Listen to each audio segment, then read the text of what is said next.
আবু তাহা মোহাম্মদ আদনান, তার একটা লেকচার আমি শুনেছি। লেকচারটা হচ্ছে Dhaka city, it's a city of Akhiruzzaman.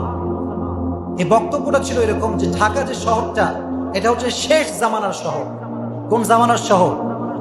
শেষ জামানার শহর।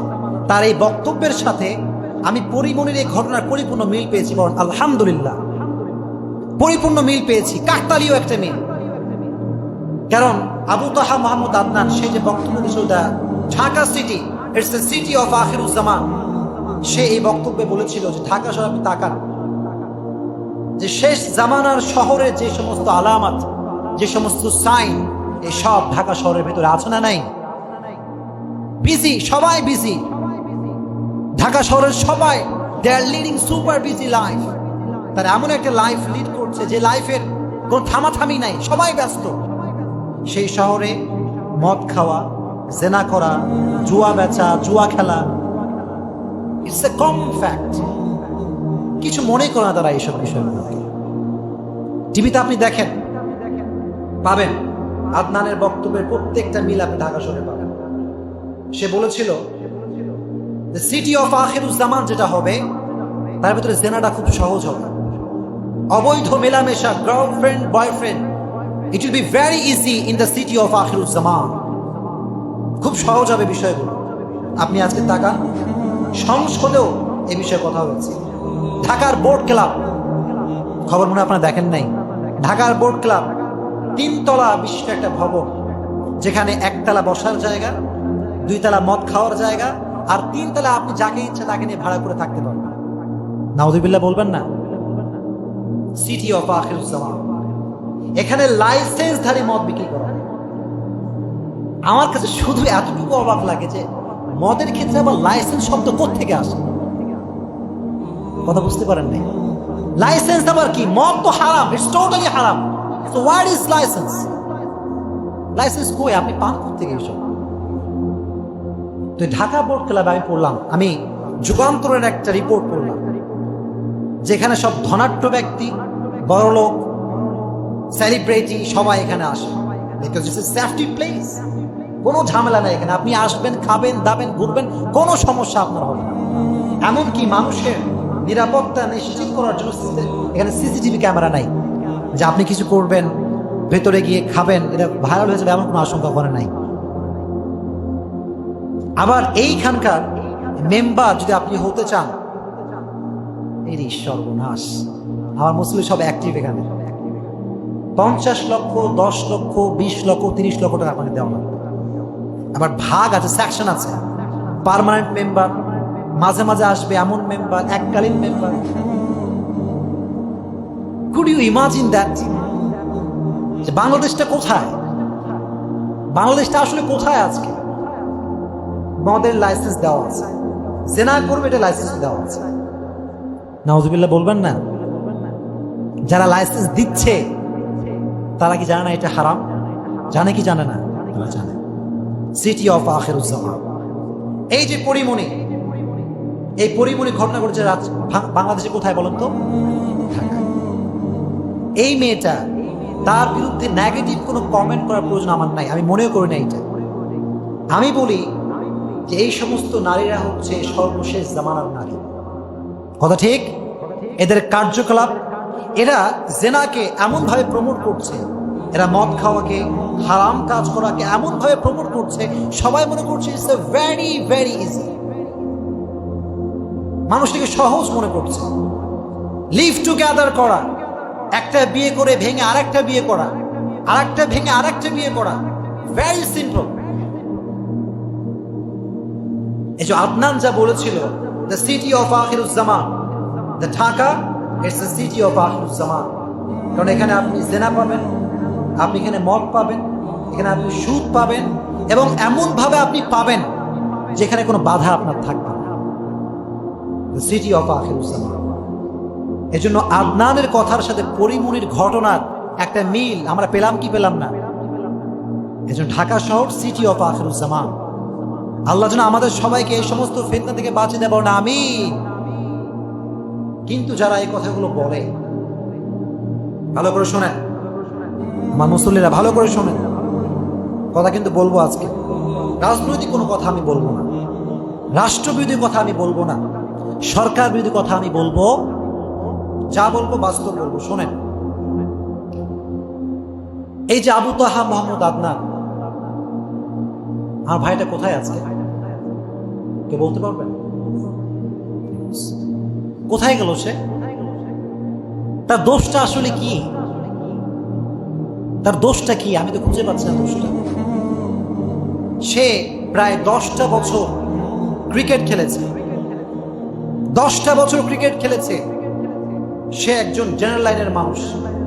এই 10 বছর ক্রিকেট খেলার পরে তার একটা চান্স ছিল, he could have been a great cricketer, he had a chance. তার একটা বড় ক্রিকেটার হওয়ার চান্স ছিল। সে চাইলে সাকিব আল হাসান হতে পারত, সে চাইলে মুশফিক হতে পারত, সে চাইলে তামিম ইকবাল হতে পারত, but he didn't do that. সেটা করে নাই। তার এখন কোটি কোটি টাকা হতো, তার প্রাচুর্য অভাব হতো না তার, কিন্তু এই লাইফটাকে he change his cricket life to Islamic life. তার এই ক্রিকেট লাইফটাকে সে কনভার্ট করে ইসলামিক লাইফে নিয়ে এসেছে। বলেন সুবহানাল্লাহ। 10 বছর ক্রিকেট খেলা আপনি কি মনে করছেন? এরপরে সে এসেছে ইসলামিক লাইফ, স্টাডি করেছে, স্টাডি করে মানুষের কাছে ইসলামটাকে ছড়িয়ে দিয়েছে। আমার কাছে সবচেয়ে অবাক লাগে যে তার যে বক্তব্যগুলো আছে, তার কাছে ভালো কোনো ক্যামেরা ছিল না। এই যে আমি এখানে বক্তব্য দিচ্ছি, Sony camera, Canon 8D, 5D, 6D এখানে থাকে, লক্ষ লক্ষ টাকা দামের ক্যামেরা, কিন্তু তার সামনে কোনো দামি ক্যামেরা ছিল না। আপনি দেখবেন সিম্পল একটা মোবাইল ক্যামেরাতে ভিডিও করা। তার কাছে বড় কোনো মিডিয়া ছিল না, ছোট্ট ছোট্ট মিডিয়া, এবং তার নিজস্ব একটা পার্সোনাল চ্যানেল ছিল। এই সমস্ত ছোট ছোট ভাবে ইসলামটাকে সে প্রচার করেছে। এটা কি তার দোষ? এটা কি তার দোষ আপনি মনে করেন? যুবকরা দাজ্জাল কি বুঝতো না? দাজ্জাল কাকে বলে, কবে আসবে, আখিরুজ জামান কেমন হবে, শেষ জামানা কেমন হবে, young generation they have no idea about this matter. যুবকরা বুঝতোই না এই বিষয়গুলো। Adnan, he motivated millions of young people in Bangladesh. Adnan বাংলাদেশের লক্ষ লক্ষ যুবকদেরকে মোটিভেট করেছে যে আখিরুজ জামান কিন্তু আসবে, দাজ্জাল আসবে। যুবক, তুমি দাজ্জালের জন্য বড় একটা আলামত হয়ে যেও না, আখিরুজ জামানের যুবক তুমি হয়ে যেও না। He motivated millions of young people. তো এটা কি তার দোষ? এটা তার দোষ? যদি কোনো দোষ থাকে আপনি গ্রেফতার করেন, আইনে নিয়ম আছে, আপনি গ্রেফতার করে তাকে আপনি জেলে নিয়ে যান, সমস্যা কি? গুম করা এটা রাষ্ট্রবিরোধী, এটা সাংবিধানিক যে নিয়ম আছে এটা বিরোধী কাজ। কি দোষটা কি ভাই? তার ওয়াইফ গত কয়েকদিন আগ থেকে চলছে তার ওয়াইফকে নিয়ে অনেক কিছু। তার ওয়াইফ বলছিল, কথাটা শুনে আমি কাঁদছি একা একা। তার ওয়াইফ বলছিল, আলেমদের ক্ষতির পিছনে সরকার দায়ী নয়, আলেমদের ক্ষতির পিছনে প্রশাসন দায়ী নয়, আলেমদের ক্ষতির পিছনে আলেমরা দায়ী। এটা আমার কথা, তার ওয়াইফের কথা আপনাকে বলছি। তার ওয়াইফ বললো, একটা আলেম আর একটা আলেম কিনে যতক্ষণ পর্যন্ত কথা না বলে, যতক্ষণ পর্যন্ত কোনো অপবাদ না দেয়, ততক্ষণ পর্যন্ত সে আলেম প্রশাসনের চোখে আসে না, সরকারের চোখে সে আলেম আসে না। একটা আলেম যখন একটা আলেমকে জঙ্গি বলে, যা মন চায় বলে দেয়, শুধুমাত্র কারণ কি? কারণ হচ্ছে মতের বিরুদ্ধে গিয়েছে, মতের বিরুদ্ধে গিয়েছে, তাই সে জঙ্গি, তাই সে অমুক গোষ্ঠী তমুক গোষ্ঠী। তো তার ওয়াইফ বলল যে এই বাংলাদেশে when something happens bad with any Islamic scholar, no one is responsible for that, we are responsible for that. বাংলাদেশে আলেমের সঙ্গে যা কিছু ঘটছে বা আলেমরা যে হেনস্থার শিকার হচ্ছে, এটার জন্য প্রশাসন আগে দায়ী নয়, সরকার দায়ী নয়, আলেমরা আলেমের ক্ষতির জন্য দায়ী। আলেমদের তো কাজ কাম বেশি নাই, খালি একটা মেম্বার পাইলে হয় আর মাইক পাইলে হয়, শুরু হয়ে গেল আলেমের নামে আলেমের কি বদনাম শুরু। তার ওয়াইফ বলছিল যে হয়তো তাকে আমার কাছে ফিরাই দেন, না হয় আমাকে তার পর্যন্ত পৌঁছে দেন। আমি তাকে খুব ভালোবাসি, তার অনুপস্থিতি, তাকে না পাওয়া, এটা আমি সহ্য করতে পারছি না। একটা স্ত্রী তার যখন স্বামী নিখোঁজ হয়ে যায়, গুম হয়ে যায়, তার যে অনুভূতি, তার যে কষ্ট, আপনি কি অনুভব করতে পারবেন? এই কলিজাটা ছিঁড়ে যায়, কিন্তু কেউ দেখতে পায় না। আপনার সন্তানকে আজকে গায়েব করে দেওয়া হোক, দেখি আপনি কেমন করে থাকেন।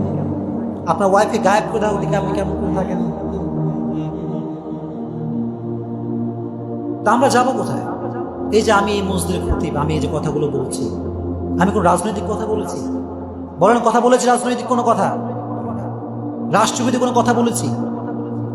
এখন যদি আমাকেও গুম করে দাও, আপনি কিছু করতে পারবেন? আমার আব্বা আমার কিছু করতে পারবে? তাহলে আমরা যাবো কোথায়? এখানে আমার টাকার জন্য আসি না। এই যে এখানে জমা পড়ে, আমি কয় টাকা আমি পাই? আমি কমিটিকে বলেছি আমি কোনো টাকার জন্য এখানে জমা পড়াই না। তো আমরা তো ইসলামের প্রচারটা করতে চাই। তো আমাদের যদি নিরাপত্তা না থাকে, আমাদের যদি আপনার নিরাপত্তা নিশ্চিত না করতে পারেন, আমরা যাবো কোথায়? তার মা বলছিল যে তার বাবা মারা যাওয়ার পরে আমার কোনো সন্তান নাই, আমার কেউ নাই, সে একা একটা সন্তান, আমার একটা মেয়ে আছে, আমার খাওয়ার মতো কিচ্ছু নাই, আমার সন্তান যা আয় করে আমি তাই খাই। আজ 8 দিন ধরে সে না নিখোঁজ, প্রায় 7-8 দিন ধরে, কোনো খবর নেই।